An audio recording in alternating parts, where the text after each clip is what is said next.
From the Oklahoman studios in downtown Oklahoma City, you're watching Thunder Thursday at newsok.com. I'm your host, Assistant Sports Editor Darnell Mayberry, joined by the Thunder Buddies, Brett Dawson, Eric Horn, Thunder beat writers. Guys, Thunder news just keeps happening. It's the offseason. When are we going to get a break? I have no idea. Maybe we should ask Sam Presti that. He's apparently taking some quote unquote vacation time right now, but he's always on the phone. So NBA never stops, man. Well, we're waiting for this Russell Westbrook news to come down, and then maybe you guys can get a break. How about that? I think it's going to go the other way. I think eventually we'll take a break, and then that Russell Westbrook news will come. That's possible. It's possible. He does things on his own time. We don't know when this contract extension is going to come, but there's so much more to talk about aside from Russell Westbrook's presumable extension that is coming at any moment. Carmelo Anthony. There's news about Carmelo Anthony. Last week, Bill Simmons of The Ringer reported that Carmelo Anthony and the Oklahoma City Thunder are circling each other, whatever that means. I don't know what that means, but here to break it down for us, you guys can tell us, what does that mean? How likely is it that Carmelo Anthony could come to Oklahoma City? Well, first of all, I feel like when you talk about circling each other, I think of I feel like when I was younger, we watched like West Side Story at like in Louisville at a theater, and I feel like that's how they fight to music. Like the two gangs just go in circles around each other, like brandishing knives and not doing anything. That's the image I have of Carmelo Anthony and the Thunder. I would say it's unlikely at this point. The Simmons thing, it really was. The report was that they were circling each other. Every reporting since seems to indicate that Melo's preference is Houston. And that seems to be the place that people think he's going to end up. So I think that's still the most likely outcome, is that he ends up in Houston or maybe Cleveland. But look, as we've seen with the Thunder in just this offseason, you never say never, because you never know what might happen behind closed doors with Sam Presti. Eric, how likely is it that Carmelo comes to Oklahoma City, you think? I don't think it's highly likely. As Brett said, everything is pointed toward Houston. Even a Cleveland would probably be an option that would be ahead of the Thunder at this point. Carmelo and those guys, LeBron James said a few years back in a piece written by Howard Beck that it would be cool for him for LeBron and Chris Paul, Dwayne Wade, Carmelo Anthony to one day play with each other on the same team. I think those guys still have eyes for that. They've accomplished so much in their careers that they're looking at these crazy goals at this point of being able to play together on the same teams at some point in time. If Carmelo Anthony were to go to the Houston Rockets, that would be something where he would be able to play with Chris Paul as well as James Harden, who's one of the best players in the NBA. I think the Houston possibility is going to happen eventually. It's just a matter of what the Knicks are looking for, and frankly, Houston might be able to give the Knicks more than what the Thunder can as well. Now, Eric, there are some connections there between Carmelo and the Thunder. Yeah. What are they? You have the Troy Weaver connection. Troy Weaver was an assistant coach at Syracuse who recruited Carmelo Anthony. He was actually the guy who gave Jim Boeheim, the Syracuse head coach, the nudge and said, look, we got to go see this guy. This guy is a guy that we need to have. And that got Carmelo Anthony to Syracuse for one season, and they ended up winning a national championship in 2003.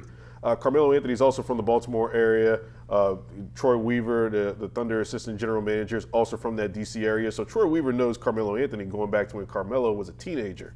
There's also the Russell Westbrook and Carmelo Anthony connection. Russell Westbrook doesn't have a ton of buddy-buddy connections throughout the league, but Carmelo Anthony is a guy who's on the Jordan brand, as well as Russell Westbrook. These two guys are friends.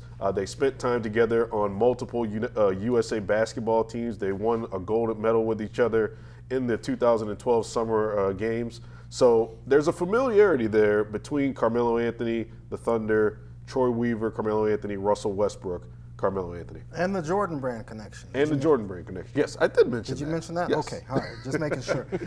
Guys, about a month ago, before any of this happened, I said, you're crazy if you think that the Thunder's going to go out and get Carmelo Anthony. But when Sam Presti pulls off the Paul George trade, nothing seems impossible anymore.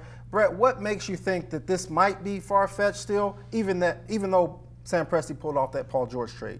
I think ultimately what makes me think it's far-fetched is Carmelo Anthony's no trade clause. He has total control over where he goes.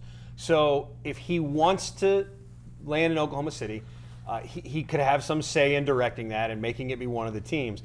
But I still think that it's unlikely from a couple standpoints. One, I still don't think we don't have any reason to believe he's going to waive that no trade clause for Oklahoma City, at least not until Houston and possibly Cleveland are exhausted as options. I think he's going to do that first.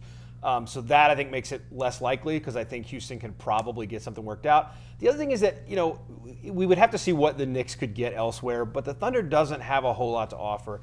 You'd probably have to center a package around Enes Kanter.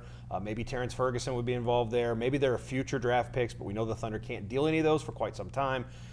So you don't have a ton of options unless maybe you're looking to give up Steven Adams. I don't know that the Knicks right now with a contract with Joakim Noah locked up for so long want to take on a big contract from a center, which is what they'd have to do if they really wanted to deal with the Thunder. So really to make this happen, what it might require is a third team. The one thing about the Houston option, to me, guys, it seems like they don't have anything to give up. I mean, Ryan Anderson they want to get rid of, but no one really wants him because of his contract. So if you're looking at just Houston versus Oklahoma City, wouldn't the Thunder have more to offer than the Rockets? I guess the Thunder would have a couple of pieces that could be interesting to the Rockets. A guy like a Terence Ferguson, who's a young wing. In this age of the NBA where wings are far more valuable than centers, as Brett said, it's going to be hard for the Thunder to get rid of a guy like an Enes Kanter or even a Steven Adams. Even though Steven Adams has that upside of youth, he's still got a massive contract coming with 4 years guaranteed at around $100 million. So, while Houston has already given some assets in order to get Chris Paul, and they don't have as many as they had before, still, the Chris Paul connection is so thick. Everything indicates that Houston is going to be the team that Carmelo Anthony wants to get it done with. And you got to give Daryl Morey some credit, too. He's been able to do some salary cap gymnastics, take on non-guaranteed contracts in order to send them to other teams in order to facilitate these big trades. And while Sam Presti has the Paul George trade under his belt, Daryl Morey's been able to pull off some really impossible stuff, or seemingly impossible stuff this offseason too. So I think that Daryl Morey probably finds a way to get this done. The other thing that makes me think it's kind of unlikely, we've already heard about it. We heard Carmelo Anthony last week, and they still don't have Carmelo Anthony. Usually if we hear a name, it's once the deal is done with the Thunder. The only thing that Steven Adams, I would think, is untouchable, right? But the Thunder loves him. But in the era of small ball, where teams are going to smaller lineups, they're sort of phasing out these centers. Steven Adams is sort of an old school center. He doesn't give you a ton on offense. He's more of a defensive guy. But Carmelo Anthony is 33 years old. I can't see them trading a future, a stabilizing presence at center like Steven Adams for a 33-year-old Carmelo Anthony. The Enes Kanter thing, that makes sense. He's more of a luxury. But Steven Adams, I don't see them doing that. I mean, that seems a little unrealistic. I agree. I mean, I don't think Steven Adams is untradeable. In the right trade, Steven Adams is a movable guy, but I don't think this is the right trade. I don't think anybody on the Thunder is untouchable. Right.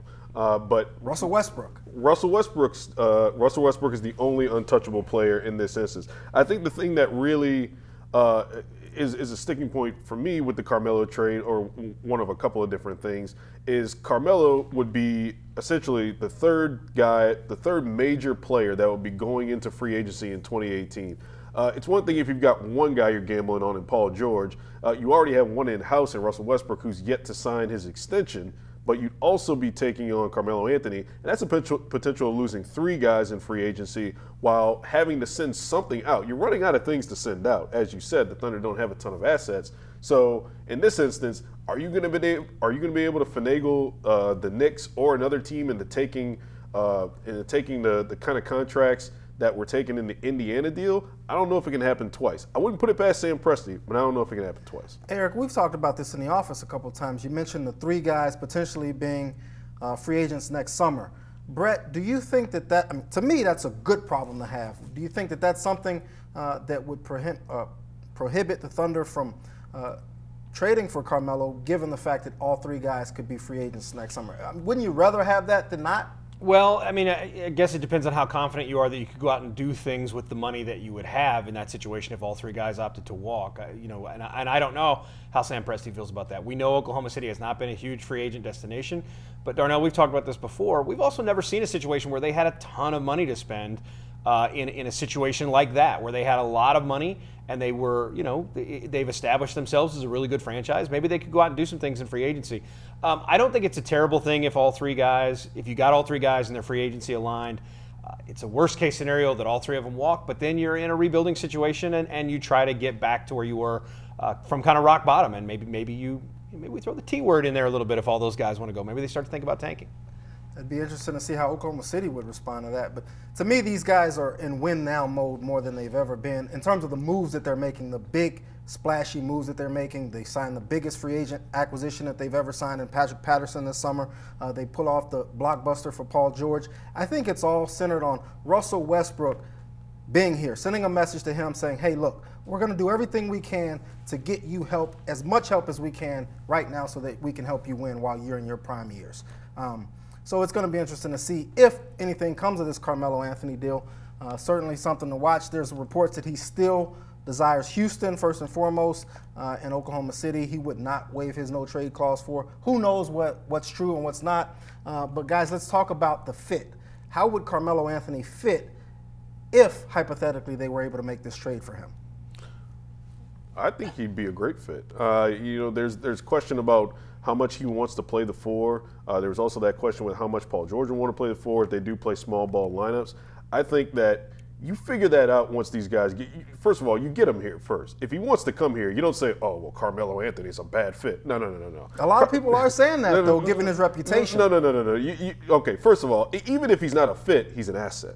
So you bring in the asset and you make sure you have the asset. And Carmelo Anthony, despite people, dumping on his credentials and how much he has left in terms of being able to contribute to a team and being able to build around him, you bring in that asset and you acquire that asset and then figure out what you're going to do with it. That's what Billy Donovan gets paid for. And that's what Russell Westbrook and Paul George are going to have to do if they want to be able to be an NBA championship caliber team.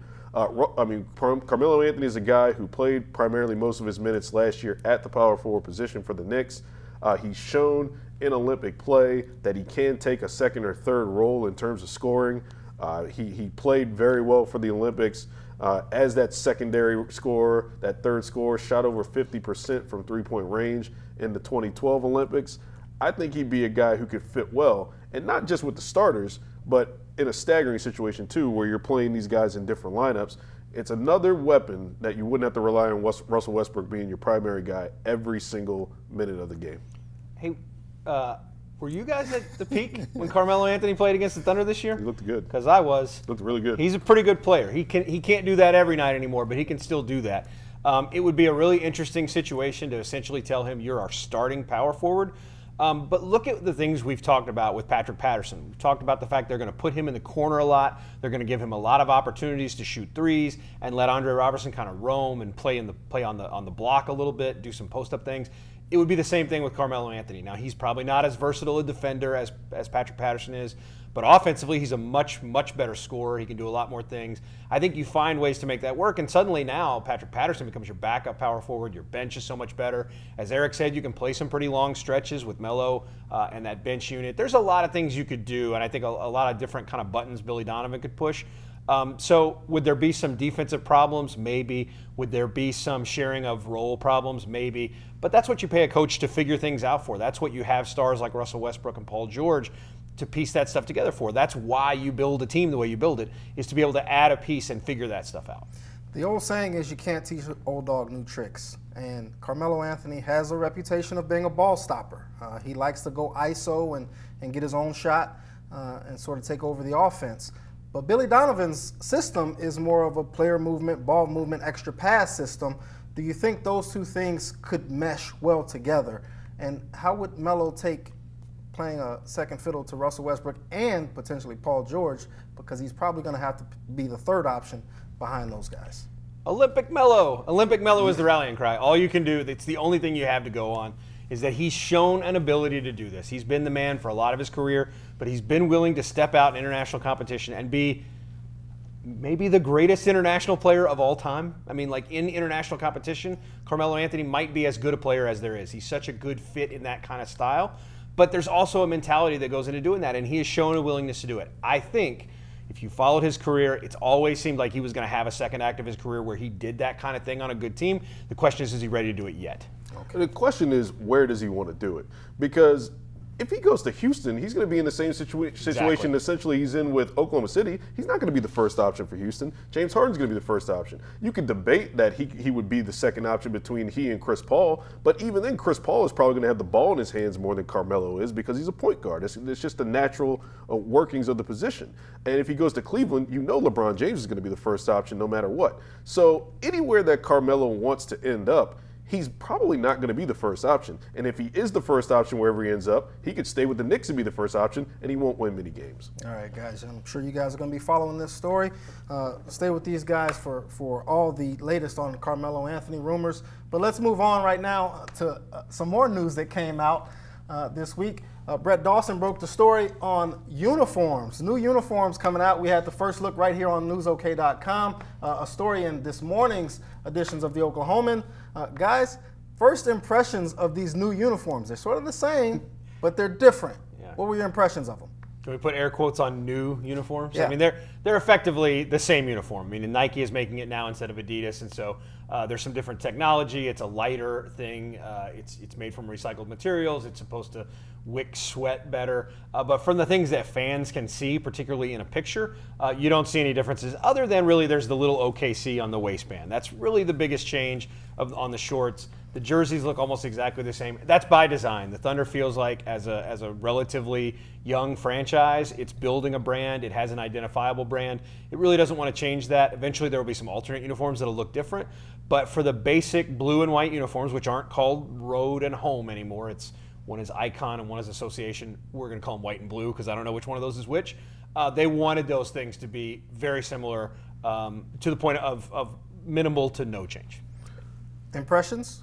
I think they're fine. I didn't have any problem with the Thunder's uniforms to begin with. With the Thunder wanting to create an identity, it makes me think about these teams that have been around for 60, 70 years. I wonder how people felt about the Boston Celtics logo or emblem when they first started and how they felt about the leprechaun. And now these things have become synonymous with these teams, and you would never think about getting rid of them. Now, I'm not saying that the Thunder emblem is something that people are going to be saying in 70 years, oh, we'd never get rid of the Thunder emblem, that triangle with the things and all that. But what I'm saying is it takes time to kind of get used to something becoming traditional, and that's what the Thunder's trying to do. They're trying to establish a tradition. They're trying to establish a standard of what they want to do aesthetically, and I think you'll see a little bit more, I won't say flash, but something a little bit more different with the third and fourth jerseys that are going to be coming out later on this fall. Brett, we talked yesterday in the office, something that I probably will never get used to is the blue, I think they call it the icon jersey, the blue set that still has Oklahoma City on the jersey. Talk about that. Yeah, it's a thing the Thunder really wants to have as an identifying mark. They like Oklahoma City. I like OKC. I like the sunset orange jerseys, which are riding off into the sunset. They won't have those anymore. We don't know exactly what their alternates will look like, but what we do know, on the record from the Thunder, they will look different. They won't be like anything they've worn before. They won't be like the previous alternates. So those OKC, that OKC on the chest, the three letters on the chest, like Paul George referenced in his press conference, that's not the case anymore. They're going to have Oklahoma City. We'll see if any of the alternates do. They have the OKC identifier on the waistband of those shorts. But I think there's a couple of things there. I think they've established this thing and they want the jersey to continue to look the way it does, to build a legacy brand like the Bulls and Celtics and Knicks, whose uniforms don't change a whole lot. And I think the other thing behind that is there is some argument, I think, to be made that an international audience, OKC is not as recognizable a thing, and you want the identifier of Oklahoma City to tell people where you are. Yeah. Okay. Eric, you alluded to the two alternates that they're going to have coming out. Predictions on what color schemes they might go with for those two alternates. Oh my goodness, predictions. This is with no knowledge. This is with no knowledge of the situation and what they're leaning toward. But I'm gonna do an anti-prediction. I'm gonna say that they don't go with black. I've seen a lot of people say that the Thunder should have a black alternate jersey. I don't think they're gonna do that. I don't think that they wanna wear black uniforms in any way, shape, or form. I think that that's fun for like a one-off kind of deal. But from what I understand, these alternate uniforms are going to be ones that they can wear multiple times throughout the season. But I will make another prediction. a true prediction, not an anti. Russell Westbrook will be heavily involved in the decision making of what they're wearing and what color it is and how it looks. And my prediction is that he's going to play fantastically well. No matter what they wear. Whatever they wear. They can wear a loincloth with OKC on it and he'll be perfectly fine. Triple-double. There's a lot of colors. The Thunder has a lot of colors in that logo. And one of the colors that they played up before that they didn't play up last year was navy. So maybe they'll go with a darker blue. I think we could see that since they went a year with that retired. That's also, like Eric said, that's total speculation. I have no sense of it. Nobody from the Thunder really has given anybody any sense of what these alternates are going to look like. I don't know if they've seen actual jerseys yet. Probably somebody there has seen mock-ups. But I could see maybe navy that plays up some of those other accent colors, the orange and the yellow. Maybe they do something there. And I suspect, my guess is that one of them will be white, but we'll see. You guys did a podcast, Thunder Buddies podcast, with Paul Lucas, the founder of UnitWatch.com, foremost authority on all things uniforms throughout all sports. And one of the things you guys talked about was how that Navy alternate uniform that they did have sort of came out of nowhere. It didn't fit in really anything that the Thunder had done, any of their really color patterns. So my question to you guys is, could we see something out of left field, or do you feel like they're going to sort of keep it traditional in terms of the colors that we have grown accustomed to seeing in their normal color patterns? I think the fact that they stayed so similar with the two basic ones, the blue and the white, it gives them some reign to have a little fun and go a little crazy. So I don't know exactly what that would be. Maybe they go yellow. I don't know. Yeah, yellow is something I've been thinking about might be an interesting diversion for them or something new. You know, we weren't expecting sunset a couple of years ago, and that was something that caused a lot of controversy because of the Oklahoma State OU rivalry here in state. So for them to do that, I thought was bold, and it ended up being it ended up looking great on the players. It ended up being a kind of a Sunday tradition. Maybe they come up with something that winds up being another Sunday tradition going forward. Hey, they say that one of these jerseys is going to be inspired by the community. Maybe they could get some crimson and orange in there. Maybe they go Virginia Tech style, mix up your Oklahoma and Oklahoma State colors. I did like the OKC on the sunset jerseys. I think they should bring that back. I hope they do, because OKC is a really nice touch. A lot shorter than the Oklahoma City. Yeah. It's just a lot cleaner, crisper look. All right, guys, let's move on to Dcari Johnson. He's a player that a lot of Thunder fans have asked about. He was a second-round pick a few years back.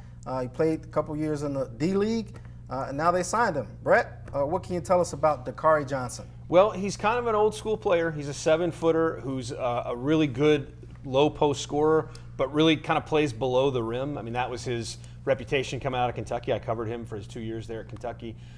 He was more of a lumbering guy, doesn't get off the floor very well. He's lost a lot of weight. He's changed his body. He runs much better. If you watch them in Summer League, which we did a little, he ran the ball up. He brought the ball up the floor a little bit. They had him playing point center a little. He's improved his passing. He has a knack, sort of a knack for that. He led all the D-League. I'm going to keep calling it the D-League because it was last year. He led D-League centers in assists, a little more than 2 a game. He was the youngest guy on the first team, all D-League. So, he had a good year. He's a guy who's developed. He's a guy whose development they like and kind of believe in. And the other thing for them is he's a guy who, they don't have, after they traded Domantas Sabonis away in the Paul George trade, they don't have a guy sort of in that age range in their front court, a young guy. Dcari hasn't turned 22 yet. So they kind of like balancing out the roster with a little bit of youth. And I think it's kind of time to sort of give him a shot at the NBA and see what you have with him. Eric, Brett mentioned some of his skills, but he's a big man. He doesn't shoot threes in this era of small ball. Oklahoma City seems to be enamored with these big men. What is it about him specifically that they really like and are deciding now we're going to give him a chance? Well, Brett mentioned some of this, but he really does have a really good offensive skill set. He's got a lot of work to do defensively. He's worked on his body the past couple of years. And I think that the Thunder think he fits well within the culture that they have. He's a good kid. Talking to his parents, he seems like he's a really hard worker, and the Thunder feels like he fits well, and he would be served well getting some work with the main team after being with the Blue for the past 2 seasons. The Thunder does like to reward those guys who have played with the Blue and come up through their pipeline, and it's also a showcase for their pipeline as well. They've done so with Samaje Christian, who spent 2 seasons on and off with the Blue in his 3 years since being drafted by the Thunder. Josh Hustis has come a long way since being drafted by the Thunder in the first round in 2014, and Dcari Johnson stands to be along the same lines as those guys. He's one of the youngest and best performers in the G League last year, which is what used to be the D League, which is now the G League. He was a first-team All-D League player last year as a 21-year-old, and the Thunder wanted to reward him with that. And he's progressed nicely in the past couple of years, and they feel like he can be an inexpensive option on the back end of their bench. It's another thing, inexpensive. He's a 0-year minimum guy, so he's going to make $815,000. That is not to be overlooked for a team that is over the tax and over the cap and over the tax. Going to be spending some luxury tax money this year, barring some major moves. Probably going to be over that, and he's to round out your roster. He's a minimum salary guy. So if you get a guy, your 15th man, who's not going to play a lot, is still going to spend some time in the G League. You get him for less than $1 million. That's important for them. You say he's not going to play a lot. He is behind Steven Adams, Enes Kanter, and they re-signed Nick Collison to a 1-year deal. Could be his last year in Oklahoma City. How does Dcari Johnson carve out minutes on this roster? I don't think he does. I mean, your 15th guy, you go in with 13 actives on any given night. So you got 2 guys who aren't even on the active roster every single night. He's going to be one of those guys a lot of the time. He is going to spend some time still across the street playing for the Blue. That's going to happen. Just like it happened with Josh Huestis, he's going to see some time over there. Your 15th guy doesn't play a whole lot. And what he does give you, he gives you a developmental guy at the NBA level who, look, Enes Kanter, if I'm Enes Kanter, I'm opting into my contract next year. But if he doesn't and he decides to pursue free agency, it gives you a guy who maybe next year you bring along in that backup center spot. Just gives you a little bit of insurance there. But he is not going to be a guy who contributes a lot to this team. I think people who are thinking like, oh, this means they're going to trade Kanter, if they do, it does give them another center. But you don't sign him with the thought that he replaces the stuff that Enes Kanter gives you if you do make a trade. Rough estimate, how many times do you think you were asked about Dcari Johnson in the 16-17 season? Oh, man. Does Dcari still wear number 41? Probably, somewhere in the range of his jersey number, maybe. For me, a lot of that on Twitter is because I still have so many Kentucky fans who follow me, so they want to know when's he going to make it to the league. And for people who watch from a distance, and this is true not just of the Kentucky fans, but the Thunder fans, they see the numbers. He's like an automatic 18-8 in that league against that level of competition. So people wonder, why isn't he in the NBA? But, what Eric alluded to, he's worked with Steven Adams this summer and in the past a little bit on just pick and roll defense and picking up coverages, being able to switch a little bit and be comfortable on perimeter players. He didn't do a ton of that at Kentucky. They had other big men. They had Karl Anthony Towns and Willie Cauley-Stein on that team. So he was not required to do a lot of that stuff. He's still learning that. So I get why people ask about him because they see the offensive numbers and the rebounding numbers and they think, well, this guy's ready to play. But he's still got a ways to go before he's ready to be like a contributing NBA player. Yeah. Another rookie that is in the news, Terence Ferguson. What's the latest with him? He still hasn't signed his contract. Eric, you've been following this story. What's the latest with 21st overall pick, Terence Ferguson? Still unsigned, but a report today from the Norman Transcript is that he was cleared by FIBA on July 14th. So basically, he can sign a contract, but it's an interesting situation in the sense that this is really out of the Thunder's hands from a standpoint of his clearance. This is between FIBA and the Adelaide 36ers, the team that Terence Ferguson played for in his last year before coming to the NBA and entering the NBA draft. So it's kind of a fluctuating situation. The Thunder can sign him, and they should be able to sign him before the beginning of training camp, but it could be a situation where he could get his clearance pulled. It could change the status. So it would probably be in the Thunder's best interest to get him signed as soon as they can, but it's also not a priority deal for the Thunder because he is a rookie. They're going to have a full roster. He's really not going to have a ton of space to get playing time on this roster as it currently stands. So he's probably going to be playing a bunch of his minutes in the G League anyway. So it hasn't been a Thunder priority to get him under contract since the end of Summer League.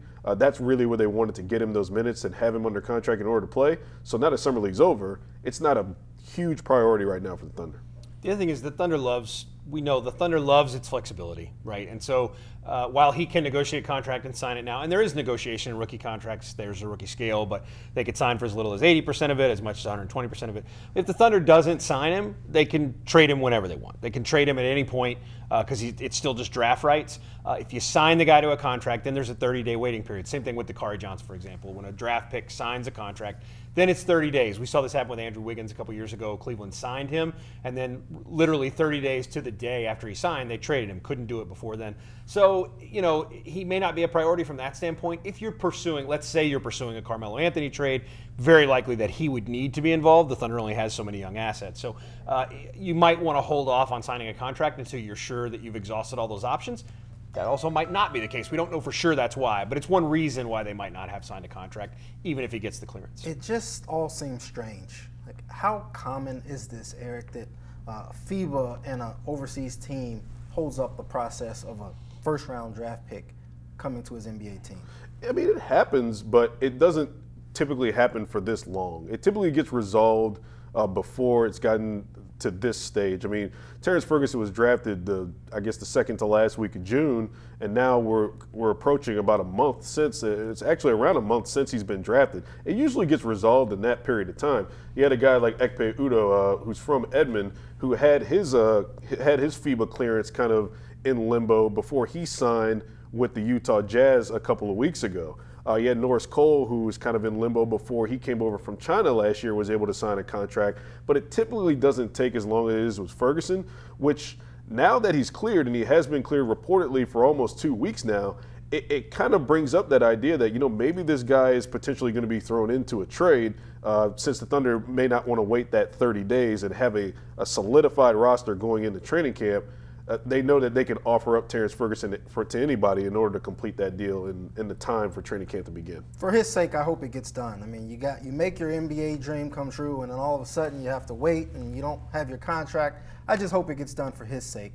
You know, whatever. The Thunder knows what they're doing, and we don't, obviously, but they have a plan. But for Terence Ferguson's sake, I hope his NBA dream comes true soon, and he gets his NBA contract.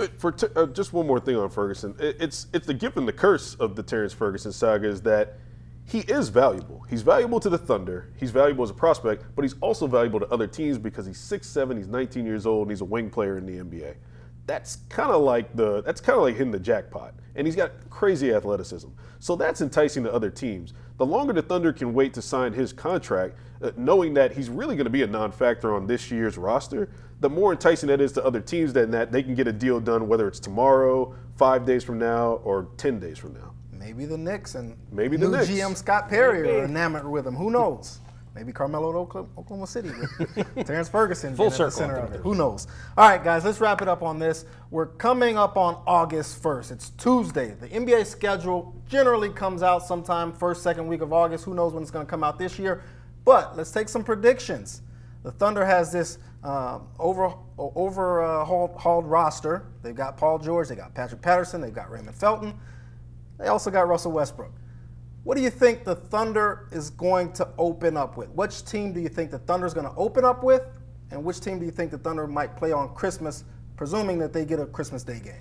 Well, I'll start with Christmas. I think they're going to play the Houston Rockets on Christmas. I think that the NBA has sort of set that up as a rivalry. You look at they played in the playoffs last year. The Rockets also have this overhauled roster. Maybe they're going to have Carmelo Anthony. Maybe one of these two teams will have Carmelo Anthony. But certainly Houston is going to have Chris Paul, and Oklahoma City is going to have Paul George. And, you know, I think that is going to be an attractive matchup. And I think they'll hold off until Christmas. Maybe they do Golden State there, but I think it's Houston and Oklahoma City on Christmas. For the opener, I'll go with last year's Christmas opponent, Minnesota. That's another team in the division, a team that has overhauled its roster, added a big star in Jimmy Butler. Going to be a much more interesting television team, I think, this year than in the last couple of years with Karl Anthony Towns and Andrew Wiggins. So I think that's a nice, splashy way to sort of kick off the season for the Thunder.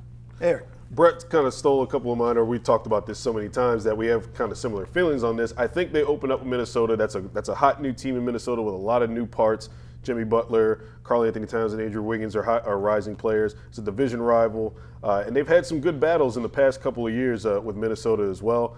I think for Christmas, I think maybe the Warriors would be a fun one, but I also think that depending on where Christmas lands this year, I don't know the exact day, but the NBA is going to do all they can to pump up that Saturday showcase and have as many good games on Saturday as they possibly can. I think they're going to save all the Warriors matchups for that Saturday showcase or Thursday night games on TNT.